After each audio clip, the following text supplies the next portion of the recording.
And at some point, you value everything outside of you. You sacrifice for them and you do that for them, but you never talk about valuing you. That's because we've been raised and programmed to seek outside validation, connection, all of that. Where if we learned at a young age to connect with ourselves,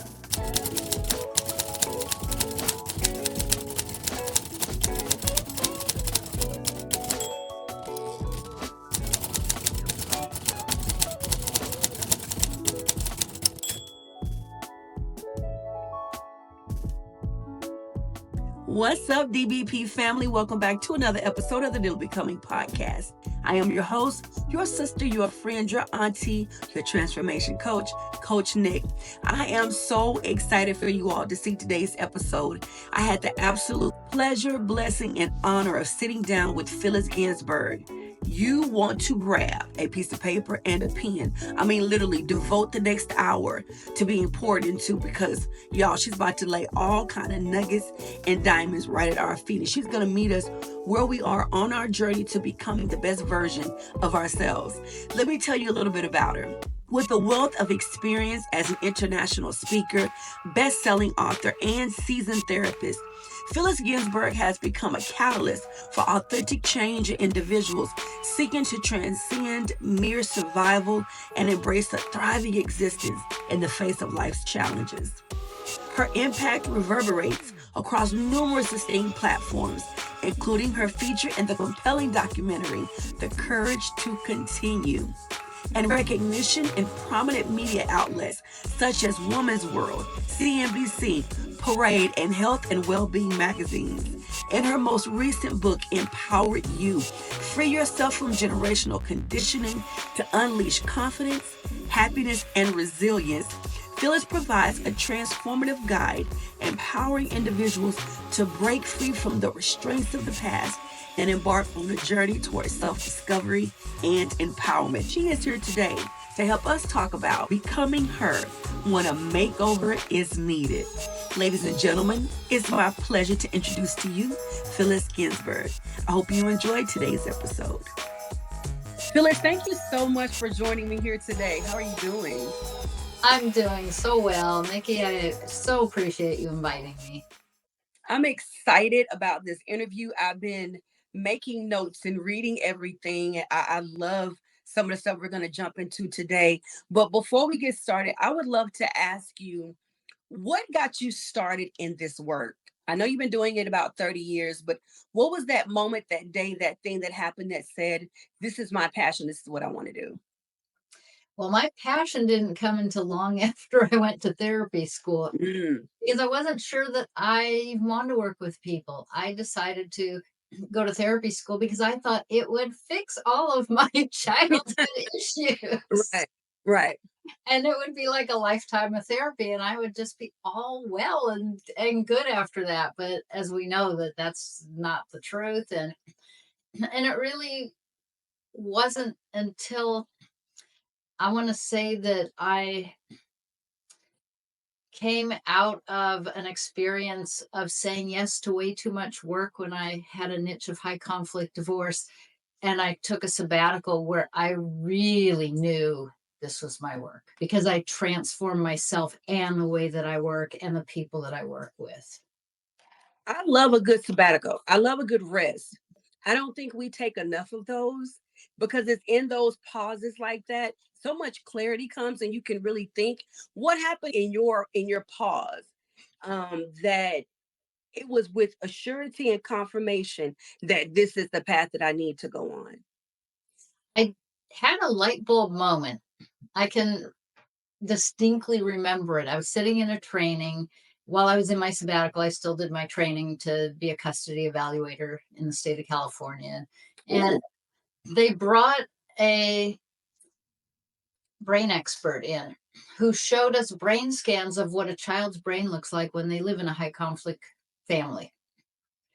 And there was all this other stuff about brain research. And I just knew in that moment, like, wow, this information needs to get out there. And when I paired that with positive psychology, and I wrote my book, Brain Makeover, I knew I was changing lives because I changed my own life in so many ways. And the clients I was working with, even the court ordered people, Mm-hmm. were were benefiting. They were getting out of fear and out of all the stress and worry and overcoming anxiety. And then they could think clearer and make Mm-hmm. decisions for themselves and their kids. I'm like, okay, this is a game changer. And I knew I was on the right path. You talked about brain makeovers, and today we're talking about becoming her when a makeover is needed. What I didn't put in the title intentionally is we're talking about brain makeovers. We're not talking about your outfit, changing your hair color, cutting it, growing it. We're not talking about that. We're talking about when your brain needs a makeover. No better person to have this conversation with than Phyllis, because I tell you what, just stay tuned because we're about to get all off into it. We're going to be talking about mind makeovers to real change, self views that drive you to success or that can be hindering you, but also becoming the empowered you. We're going to go ahead and I'll be a client. Okay. Okay. Right. I'm a woman who is saying I'm in my late 40s. I've gone through a lifetime of challenges, obstacles, love loss, failed relationships, a divorce, self esteem issues, weight issues because my weight is going up, it's going down. But I'm at a point in my life, Phyllis, where I'm saying I'm ready for change. But I've done I've tried all the things to change before. I've read all the books, I've done all the things that they say you should do on TikTok. But I keep hearing that it's my mind. It has to begin in my mind. How important is it for me to have a mind makeover? Like, why is that important? If you're not in alignment with what you seek, you're going to sabotage it. Oh, There's going to be a mismatch. And a mismatch happens for so many different reasons. But think about if you desire to have a better relationship, better health, more success, any or all of those things. And then there's the doubts, the fears, the insecurities, what will other people think? All of that programming that we got when we were children that weren't our decisions, right? We made these meaning of things that people said to us when we were in our formative years, when we were dependent little ones, mm-hmm. and we live those out in our adult lives the whole time until we wake up one day and realize this isn't working and we need to think differently, make new meaning, interrupt patterns, and become another person, not the programmed person that you were. I almost want to send you a church offering because everything you just said was a whole preached word. When you said that it will be a mismatch, I'm sure when people hear that, not only did like it hit different for them, like it hit for me, but not only are you coming with your childhood, we're coming with all these adult experiences. We've learned to think a certain way after the stuff we've gone through. We've learned to operate a certain way after obstacles or challenges. And you're telling us that if you want something different, you're going to have to learn how to start seeing and thinking about it differently. Unpack that a little bit more about that in the mismatch.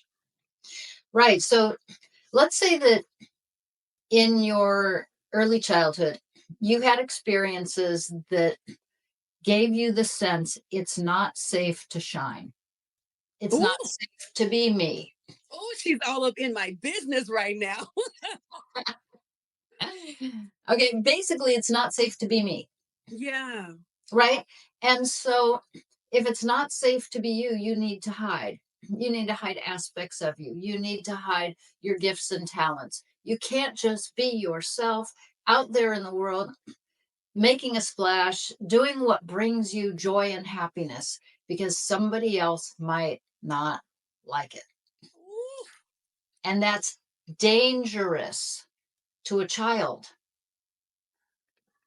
Mm. It's dangerous to a child because you're telling them all of the things you're thinking about doing. Stop, don't do them. Mm-hmm. What you enjoy doing, stop, don't do it. What type of adulthood are we setting a child up when we tell them that essentially shining or being yourself is not okay? Be this way to be accepted. Be this way because it's the polite way. Be this way because this is how all of our family has done it. How are we setting that child up for adulthood?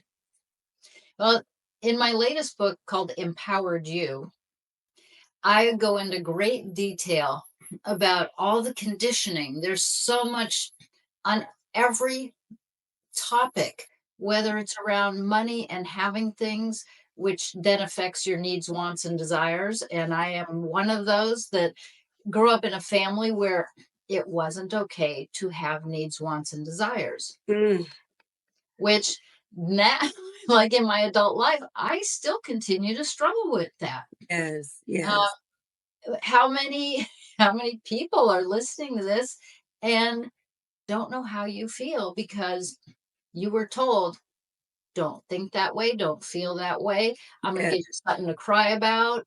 Um, Oh, right? Like, yes, so now we become adults who don't have thoughts, feelings, needs, wants, desires. We're basically a shell on the outside with our precious beings on the inside that can't have self-expression in the way that we need or want. wow. And we don't even know that we have that because we're so conditioned. It's just like autopilot. I love the term you use. We're programmed. We're Hmm. programmed. That I'm going to give you something to cry about. I thought I was the only one that heard that. I thought I was the only one that heard that, and it really does even change how you express your own feelings. Because if you say you just whooped me, it hurt, but I can't cry because you telling me shut up, don't cry. I'm gonna give you something to cry about.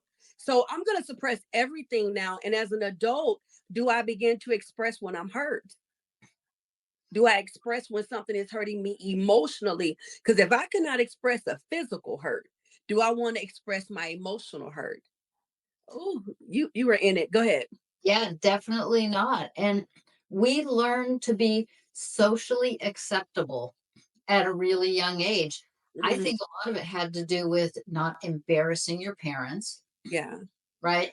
yeah, Because it's only recently that parenting is starting to look at the impact on children because we have so many kids with high anxiety, attention deficit disorder, suicide attempts, and actual suicides. yes. We're Wow. talking even as young as 10 years old. Yeah. And you were talking about a child's brain earlier that you learned. What about a child's brain can you tell us? And I know it probably goes very technical, but how much can you break it down in layman's terms for us? A child's brain is affected just by the mere words that we say to them. Well, I don't get into the weeds of the technicalities because I'm very practical and I love delivering experiences for people. Mm, And so it's not good.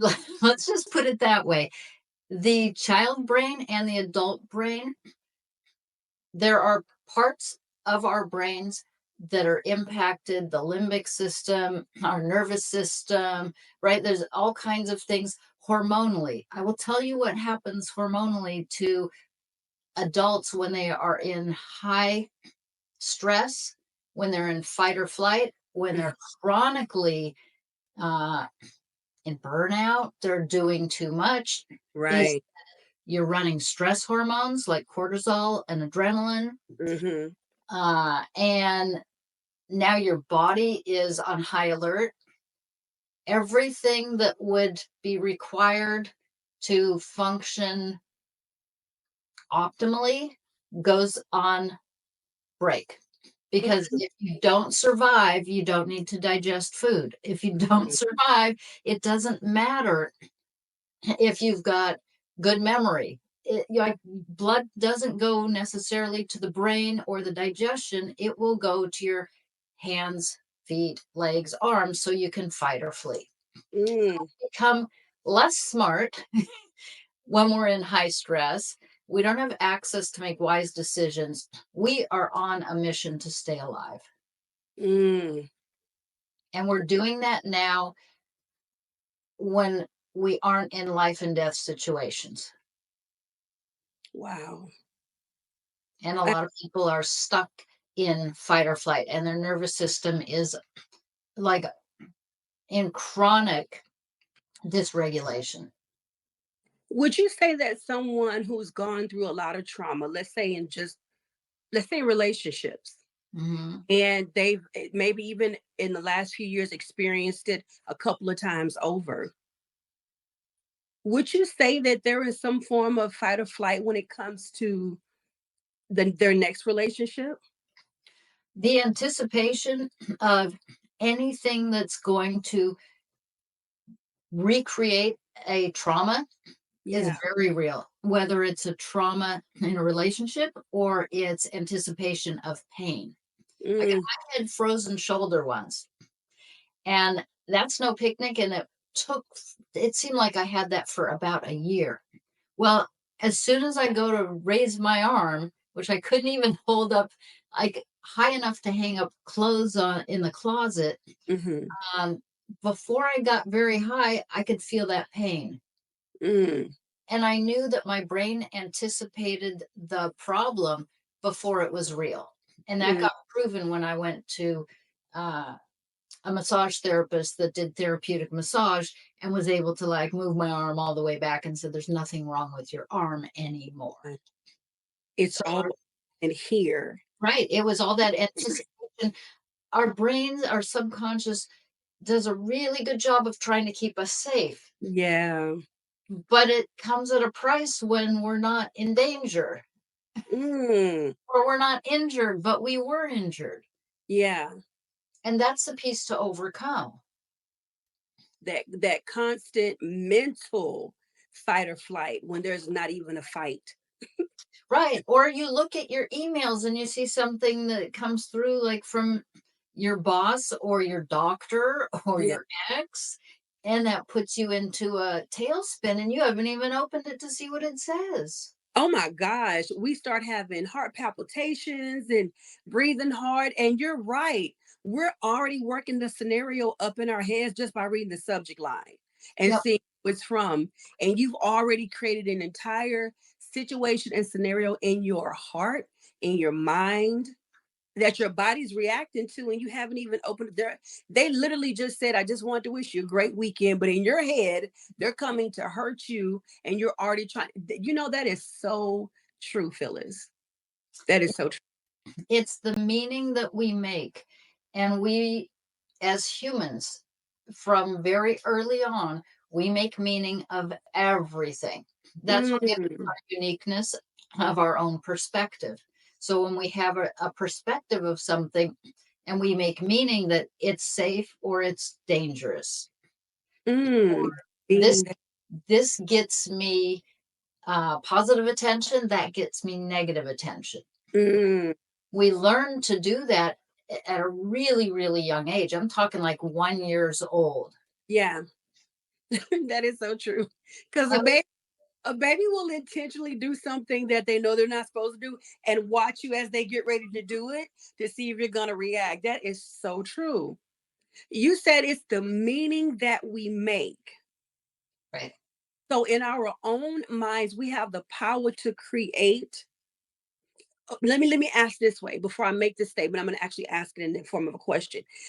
In your opinion, do you think in our own minds we have the power to create the outcome of something?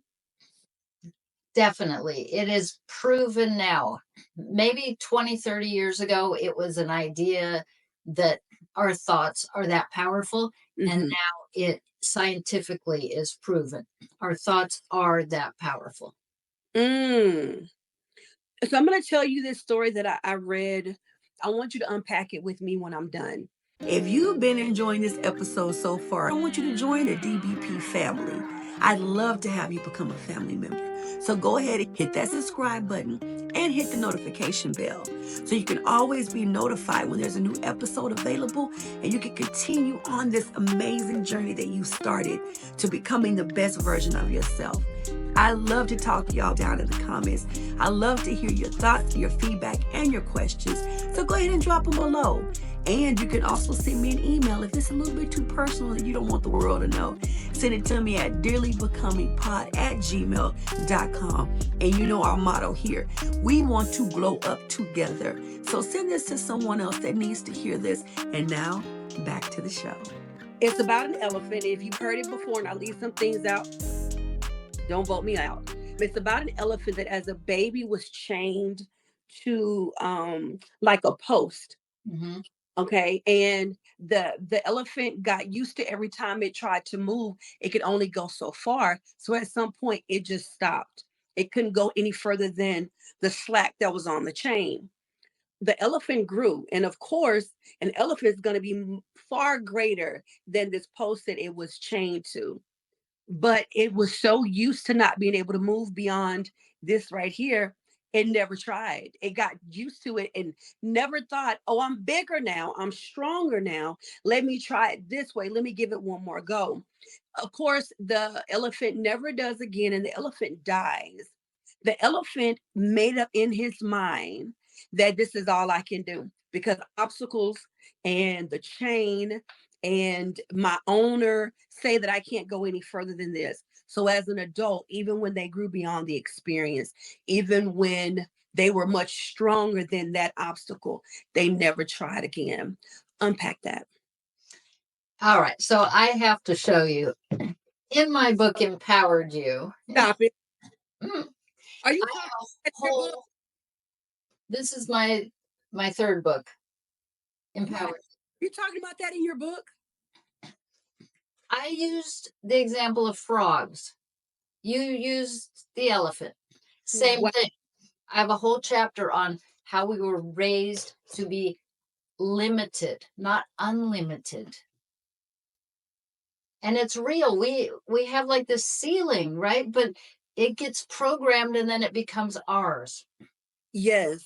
right? And Yes. so somebody says you need to be a certain way, then you learn to adapt and be that certain way. And when you don't need to be that certain way anymore, it's not serving you well.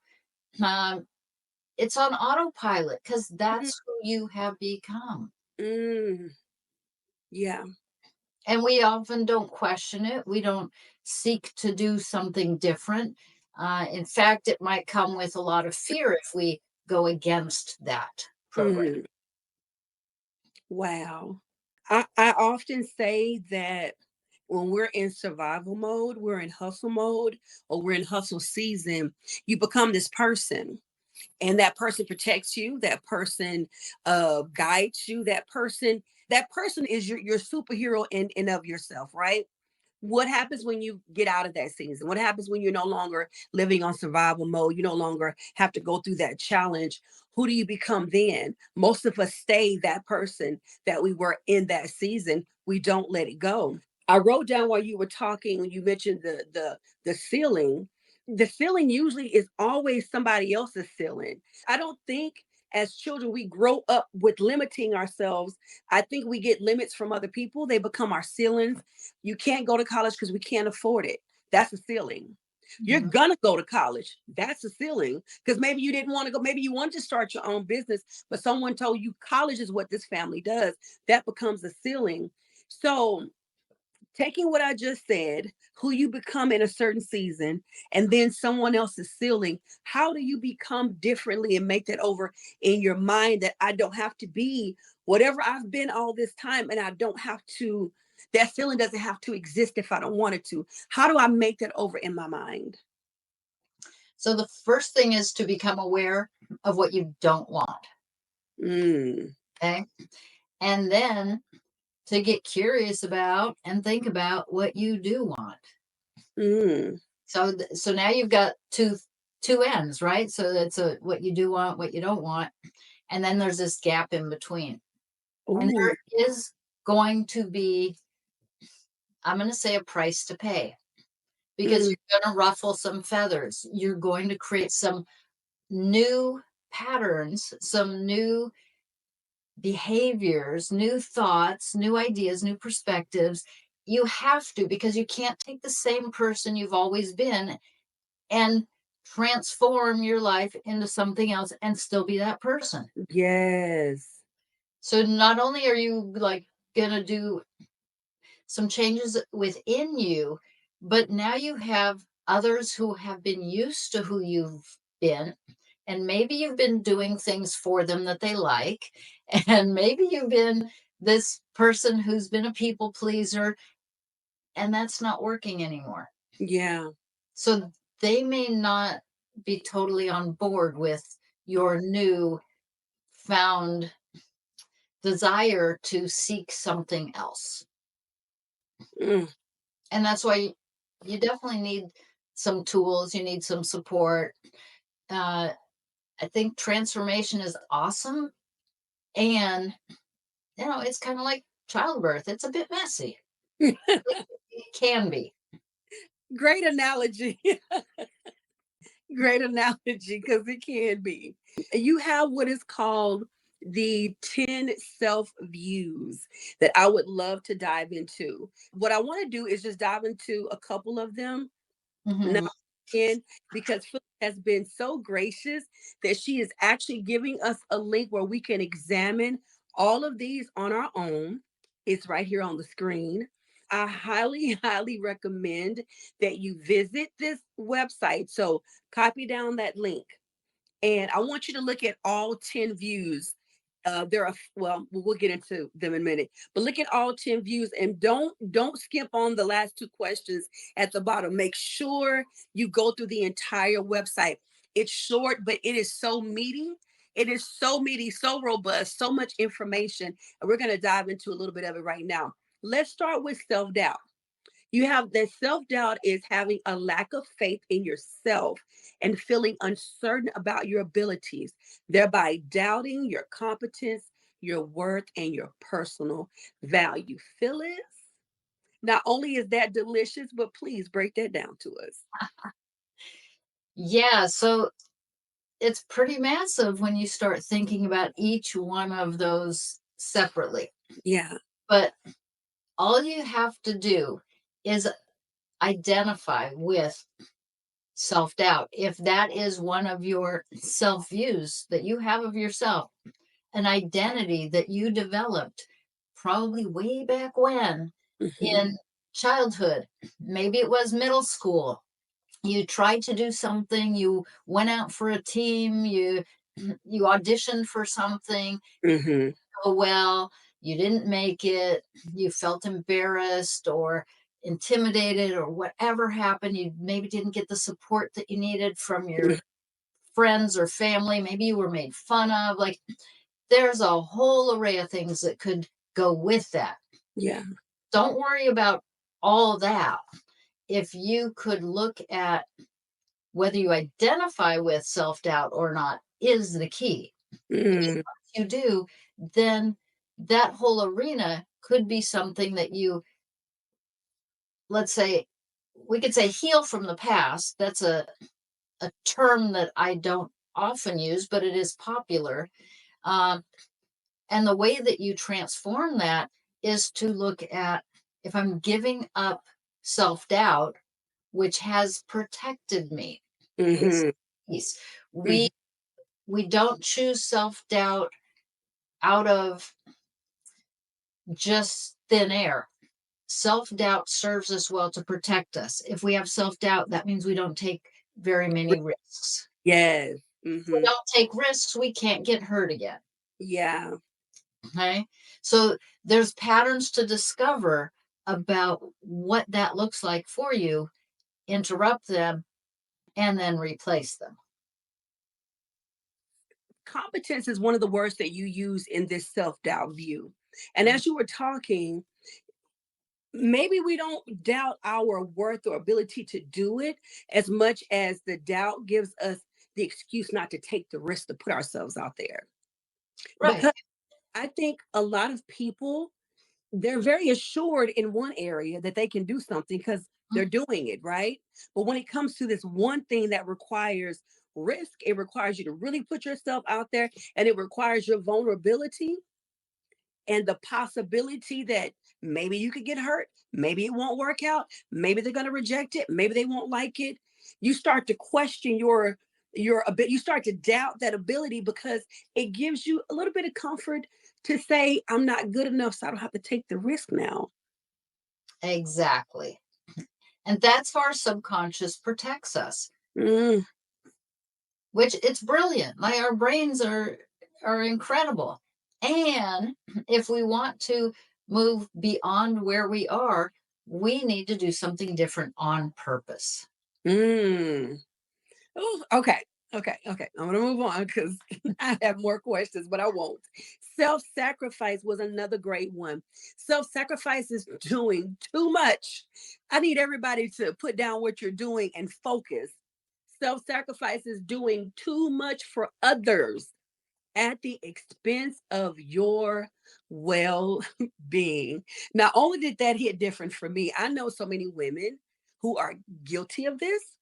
They are guilty of sacrificing way too much of themselves for the sake of others, whether it's to make them happy or whatever it is, but it comes at a very high price. Let's talk about that, Phyllis. Yeah. So most of us don't think that we sacrifice ourselves. We're doing to help. We're being of service, all Yeah. of that good stuff. But if Hmm. you look back at especially how girls are raised, Hmm. we are raised to be the caregivers. We're the ones that birth babies, Yeah. care of families, take care of the home. Uh, then we might also work. And before we know it, we can lose our sense of self. We can lose our health, our ability to get adequate rest. Mm. Like I said in the beginning, I said yes to way too much work when I was in my niche of high conflict divorce and doing all this court work and taking on custody evaluations and co-parenting and whatever they sent court ordered for people in high conflict divorce, I did.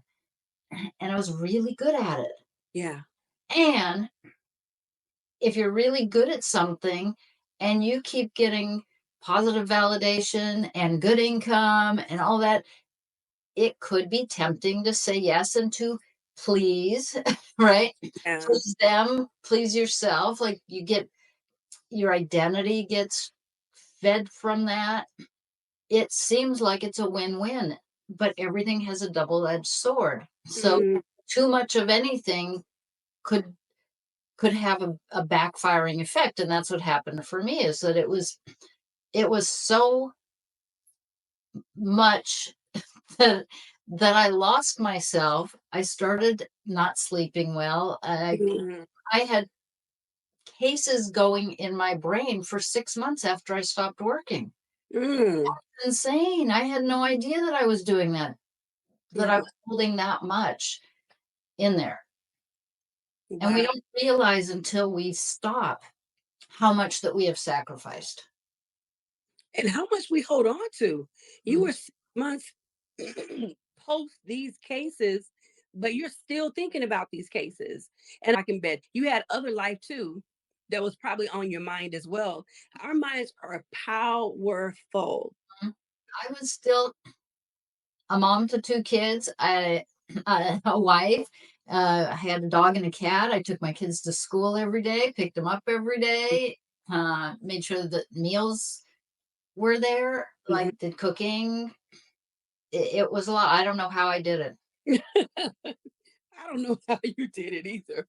We just went over two of our five self views that get in the way of success. So out of the 10, she has five that she talks about that get in the way of success. I want to now talk about a few that you have that lead to success. All righty. The first self view is self respect. It's the RESPECT for me. The self respect is the ability to have a sense of honor and dignity for yourself and your choices. Why do we find it so difficult to honor ourselves? You know, I I struggle with this one too because I think back to when I was writing this, I'm like, wow, do I really disrespect myself? Mm, And because it's a shocking like realization to say, I don't have self-respect in these areas of my life. right, Right? So it's not like a blanket, there's no self-respect anywhere. right. It's these specific areas, and I look at these are the areas I'm challenged in because of my programming. Mm, So if I don't have a sense of a feeling because I was shut down and suppressed at such an early age, hmm right? Somebody asks, "Well, what do you want to do, or what do you want to eat, or something like that?" And I don't have any like blank. Is like there's nothing registering. mm, Where's my connection to me? mm, And so the lack of self-respect is I'm not spending enough time connecting to myself to have a self to bring to my life, my mm. relationships, any aspect. What does it mean? Maybe we need to start there. What does it mean to honor yourself? And what does it mean to respect yourself? So I think that there's a couple of things that I do really well. These are great examples. I make sure that I go to bed at a reasonable hour. Okay. I've always been early to bed, early to rise. Mm-hmm. So I respect my body to make sure that I get adequate sleep. I respect Mm, my body to feed it well. And because my mom died young and didn't take care of herself, that's a whole other story. And I wrote a book on that. Uh, that I really value taking care of my health and my well being. mm-hmm. I also meditate every day because that gives me a connection to myself and I start my day off feeling centered. And Mm, so those are ways that I respect myself because I'm living out things that I have identified that I value. mm-hmm. Now, if I identified my values and I can articulate them, but I never live them out, now Mm, I'm disrespecting myself. mm. So the key is valuing yourself, defining what value means for you, and then figuring out what do you value. You valued your health and your life because of the experience of what happened with your mother, so then you made choices valuable, because you do say that part of self-respect is honor and dignity for yourself and your choices. So maybe we should start there for any of us who are struggling with that, because I'm going to be honest, when you hear self-respect, most women out there are going to attributed to how you dress and if you sleep around, because that's kind of when you hear that term thrown at you. Be a woman with self-respect and don't do X, Y, and Z, and all of them have to either do with our body or sex. But when you're talking about self views, how you think about yourself internally and how you think about yourself externally, it changes the meaning of that, and it makes the word value and the word honor and the word dignity and the word choices that are yours, that makes it that makes it more personal for me. It almost gives me a sense of pride to say, well, what do I value? Because you get taught what to value. You mentioned a little girl. A little girl, like a lot of her first toys are baby dolls. They're cook sets and their houses. It's always us taking care of something. So it gets embedded. I mean, I know some people are just born innately loving to take care of people, but it gets embedded in you, and at some point you value everything outside of you. You sacrifice for them and you do that for them, but you never talk about valuing you. That's because we've been raised and programmed to seek outside validation, connection, all of that. Where if we learned at a young age to connect with ourselves, like little kids, I think are pretty wise. Yeah. 5-year olds are incredible. Very, 6-year olds. Uh, very. it's only when you start messing messing with the innate goodness of people Hmm.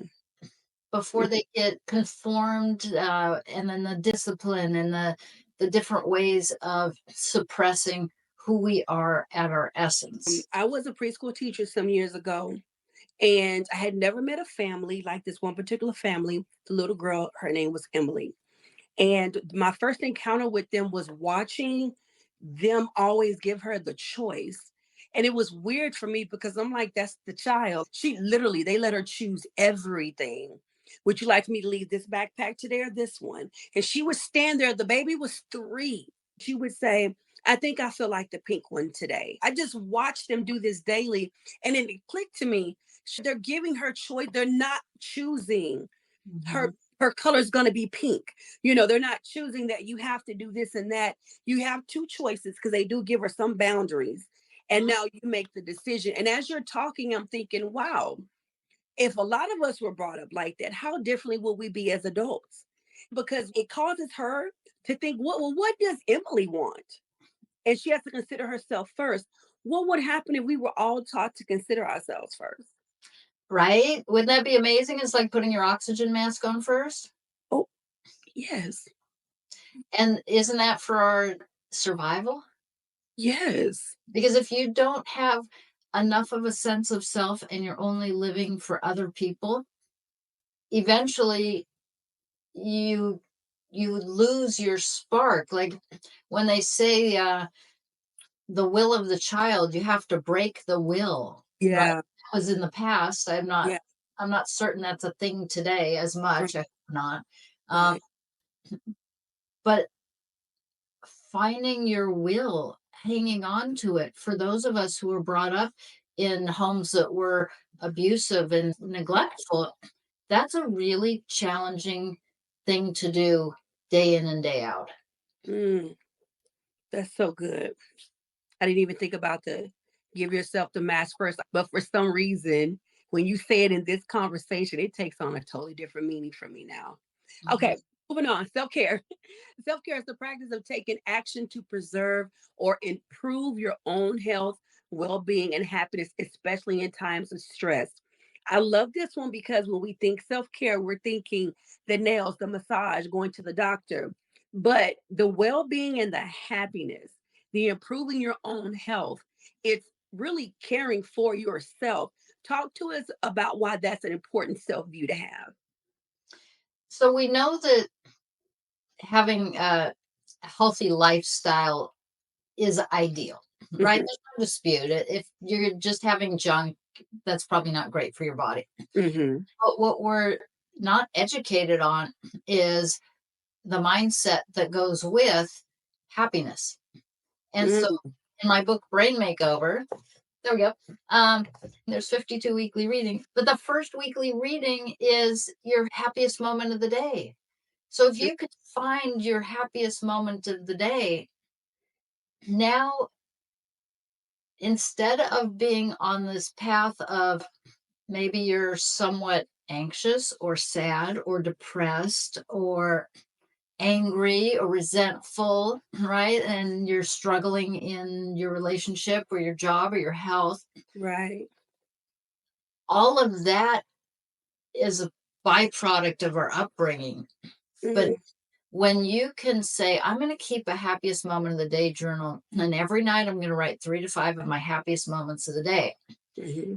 Now you've got your antenna, right? You got your brain knowing that you're going to do this. So, how are you going to spend your day? You're going to be looking for happiest moments of the day. Yeah. And so far, it's like, my first sip of tea in the morning. Check, happiest moment. Later, I'm going to probably go out and get the mail and feel the sun shining on my face and like, happiest moment. Mm. So they can be simple pleasures that don't cost anything. They don't take hardly any doing except tuning in to recognize that these make you happy. Do you think it causes a chain reaction to create more happy moments? And two, do you think it causes you to be more intentional about paying attention to your day? Because I know when you're doing journaling and you have prompts like that, it causes you to really sit and think. And then some days you feel like, well, I don't have an answer until you really start to think. Well, hold on. I did enjoy the ice cream today. So I write that down. So now tomorrow, because I want to be able to write in my journal, I want to make sure I'm either creating or I'm very intentional about what I'm doing in my day. Do you think that that's the purpose of you having us to do that? The happiest moment of the day journal does several things. For one, it interrupts your pattern of however that you have been being Mm, long on autopilot.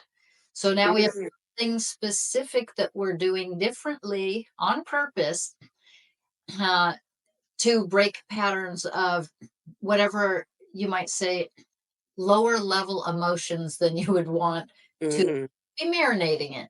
mhm, Keeping a happiest moment of the day journal or seeking out happiness and acknowledging it actually changes your brain and your body chemistry.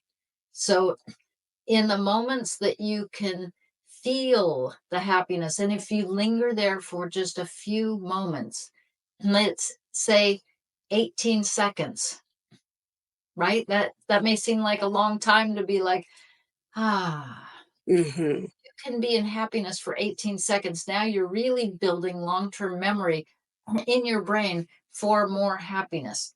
You're now running like feel-good hormones, dopamine, serotonin, and that changes the whole internal environment in your body. It's so powerful. Mhm. First edition of Brain Makeover 10 years ago, before all this research was really proving the effects of our thoughts on our body and the whole field of epigenetics and all of that. It, I mean, if you're into science, check out epigenetics. How we think affects our body and our chemistry. It's fascinating. Even the Bible tells us to meditate on good things. And you're telling us to just sit in it.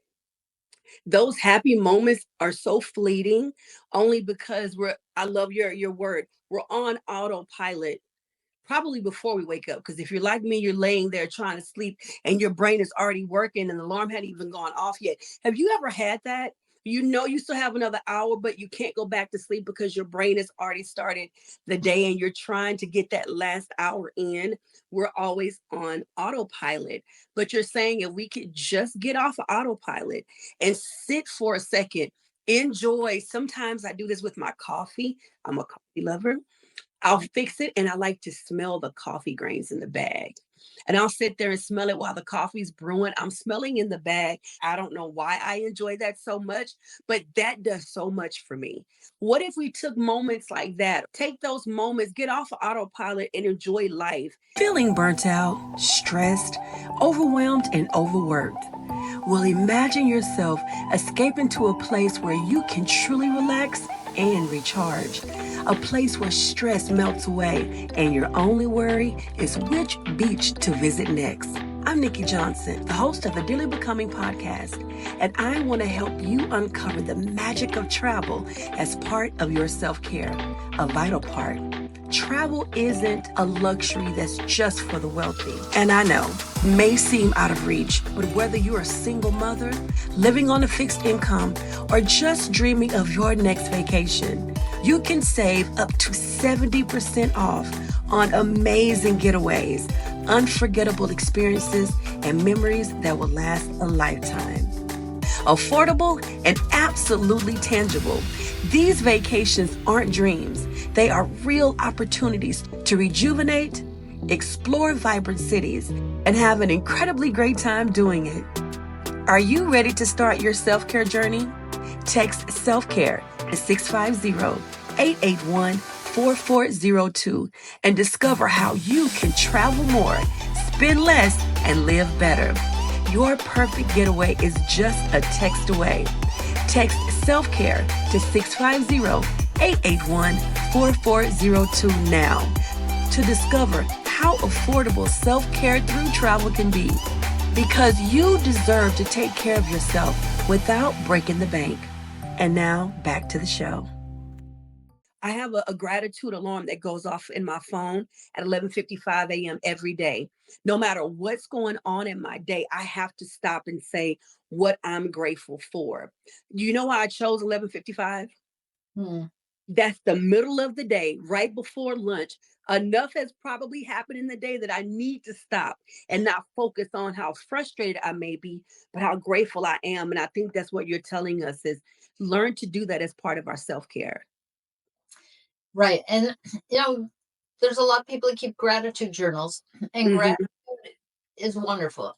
Hmm. But happiness and what makes you happy is more specific to who you are. I have found that it generates more positive feelings within us, where Hmm. you could say, I'm grateful for the house I live in. I'm grateful that I have food. It has a different flavor. It's Hmm. just different. It's not good or bad or, one's better than the other, but Hmm. it is different. Hmm. Both. Yes, absolutely. Because you can be grateful and happy all at the same time. I love that. One one last view that I want to go over, and that is self-trust. I thought this was super important just to end this part of the conversation off as we're nearing the end of this interview. And I know you guys are loving Phyllis, so maybe she'll grace us and come back, hopefully, because she has 3 books. And Phyllis, I could talk to you all day, literally just going through all of your things. But self-trust, you said it means staying true to yourself. Again, I need to focus everyone and trusting your judgment, your abilities, and your decision making. I want to key in on judgment and decision making because I don't think we trust ourselves enough. I don't think we trust the intuition, the discernment, that inner voice, whatever you call it. I don't think we trust it enough. And how many times have we set up and said, oh my God, why didn't I pay attention to that? Or I saw that in the beginning, but I excused it because we're always looking for the best in everything and the potential in everyone. But you are foregoing what your insides are telling you, what your heart, your mind may be screaming at you, and you don't trust your own judgment and decision making. Phyllis, please scream at us if you must, but tell us. Okay, so one of the main reasons that we don't trust ourselves and we don't have, let's say we're not even in touch with how our intuition or guidance or a gut feeling is. Hmm. Hmm. We are so stressed, our gut's always hurting, our stomach's always hurting. Ooh. Right? We've got our emotions in our body and it's stored in our stomach area. And so when you're in high stress, when you're moving too fast, when Hmm. you're on the go, when you don't slow down, you can't Yeah, hear the whispers, you can't yeah. feel that feeling of, oh, this feels just right. I know exactly what I need to do. Or, oh no, this is that feeling that this is not where I want to go. Hmm. We're not in touch with those subtleties because usually they are subtle. They're not going to come like a big, huge bang unless you ignore them maybe two or three or four or five times. Then, like they say, the universe provides the 2x4 and smacks on the side of the head with an experience that you definitely don't want to have to deal with. Yeah, yeah. Because then we make statements like in hindsight, but sometimes it wasn't in hindsight. It was right there. You saw it and you knew it, but you didn't trust it. You talked about the decision making as well. Let's hit that one for a second. How can we begin to trust our own decision making? When you look at the reasons why you make the decisions you make, and a lot of people, it's out of your awareness. So, like for me, no judgment.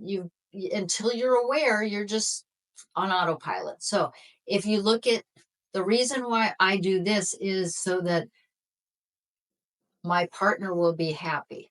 Mm. The reason I do this is so that I can feel safe and secure. Because if I don't take care of them or this, they're not okay, I'm not okay. Okay. Now we're making decisions based on safety and security. Mm, Decisions to keep peace. So we can't trust ourselves to make decisions that are right for us if we are in fear. If we are, I'm going to use the word, controlling yeah. other scenarios, people, situations, so that Mhm. we can feel okay. Mm. Or being so worried about them not liking you anymore, them leaving or walking away from you because you won't do something that makes them happy. Oh, you're saying basically take responsibility and accountability for what you're deciding and make the decisions based on safety and what was the other word? The safety and security, and then that you will be okay. And that you'll be okay. And Ooh. I've had clients with major health decisions to make. You know, when you're Mhm. faced with a cancer diagnosis and the doctor says, you ought to have a mastectomy and radiation and chemo. And my client's like, I know in my gut, if I do this, I'm not going to survive treatment. Mm. But the family put so much pressure on her. And it's incredible. The day before she was supposed to have the surgery, her appendix burst and she couldn't have that surgery because she was dealing with another issue. Wow. But that was her body telling her, like, be true to yourself. You knew this. And here we are, like a decade later, she's still alive and she never had the surgery. She Ooh. never had the treatment.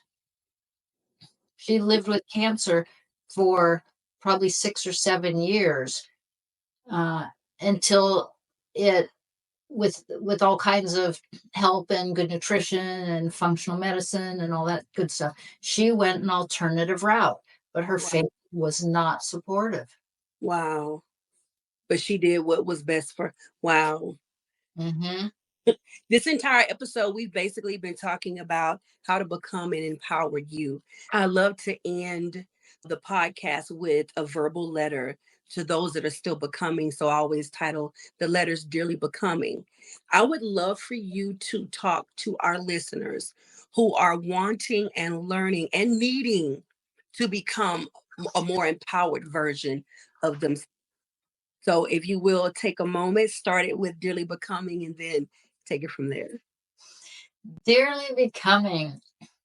If there's one takeaway from this, it's that if you want a different life, if you want to live according to your uniqueness, what makes you special, authentic, that those aren't just words, but they are things to strive for. And you're not going to go from who you are today to being totally vulnerable and authentic. We're not talking about that.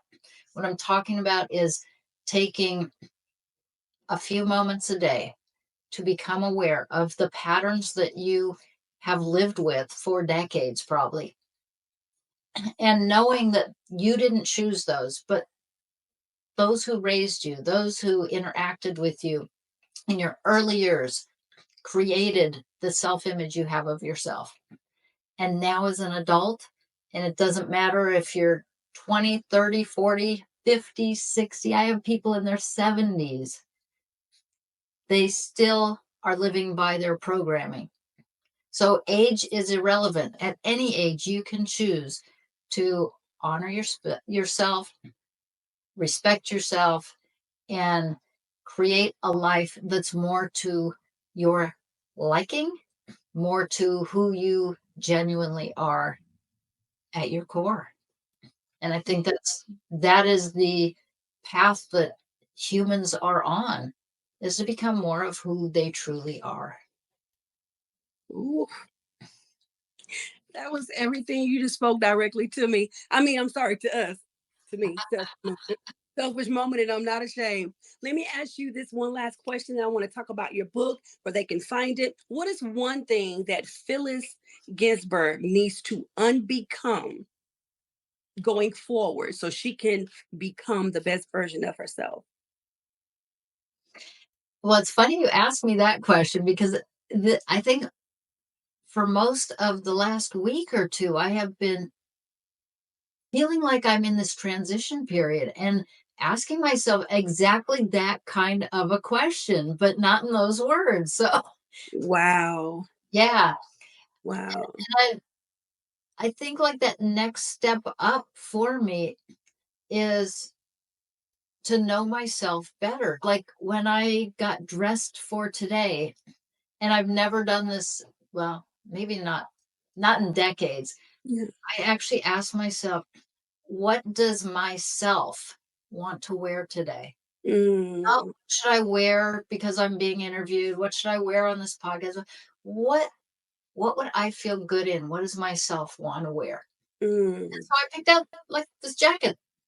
I'm like, okay, that feels good because we all know we can get dressed in clothes that don't feel good. Like I can put on something, I'm like, oh no, Yeah.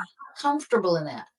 But my goal was to be comfortable and choose something that would resonate, I would be aligned with. And so the more that we can be aligned, that's my pursuit is to align more with what I truly want and need. The last couple of weeks you've been going through this or feeling like you're going through a transition. I was like, oh my God, I just said those words yesterday. Mhm. Literally, that's what I've been feeling like. And I know that's what's happening. So thank you, Lord. I love his alignment. Okay. So we've been talking to Phyllis Ginsberg. Drop down in the comments if you all have been blessed, if she has fed your very spirit and your very soul. Like what she gave us was so delicious. But also, if it met you where you are in some areas, here is how you can find her on all social media. She is at Phyllis Ginsberg. Check out her website, please. Please, let's honor her by checking out her website because there you can find so much more about her. You can follow her on YouTube as well. Check out her videos that are there. It is at Phyllis Ginsberg. I tell you, you can find her everywhere at Phyllis Ginsberg. But don't forget to check out these gifts she has blessed us with. There is more about those self views. I want you guys to dive into them, but make your way all the way down to the bottom and don't forget to answer those last two questions. Now, I want to talk about your books because I want everyone to get their hands on them. Tell us about your books, please. All right. So my first book is Brain Makeover, Hmm. and that's a weekly guide to a happier, healthier, more abundant life. Yes. 52 weekly readings. The weekly readings are about 2 to 3 pages long, and it's a quasi workbook. So there's something to do every week or to think about so you can gain a new perspective. You don't have to do all 52 to transform your life. The very first week, you can become happier. Mm. Mm. Empowered You just came out earlier this year. Free yourself from generational conditioning. We've been talking about that. And there is an expanded section of the self views, how we got there and how to transform them in that book. And then my third book is Tired and Hungry No More. There we go. I And love what is that about?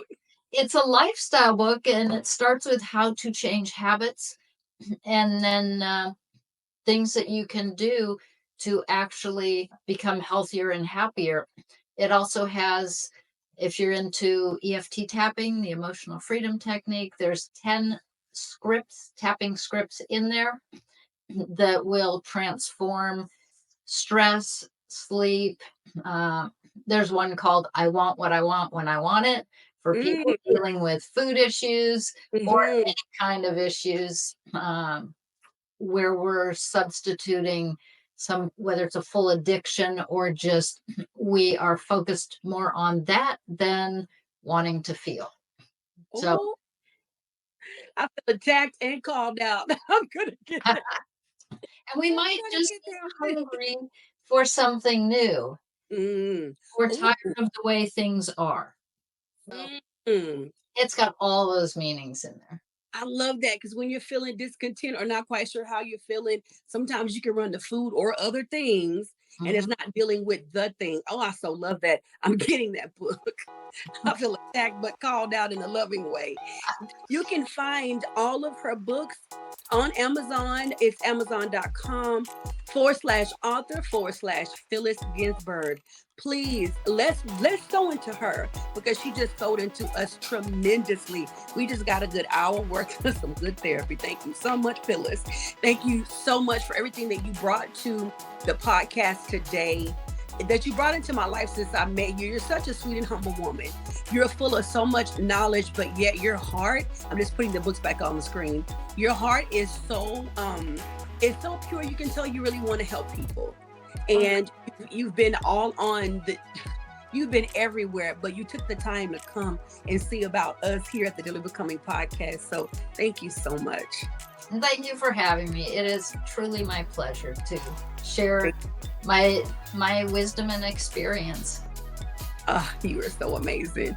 I would love it if you all would leave your thoughts down in the comments. If you have a question or just want to send her a great big old thank you, please shoot me an email and I will make sure I forward that over to her. Y'all, can we just give it up for Phyllis? You are amazing. Thank you so much. And if you ever want to come back, that door is wide open for you because I have so many other things I'd love to talk to you about. But thank you so much for coming. That would be wonderful. Thank you.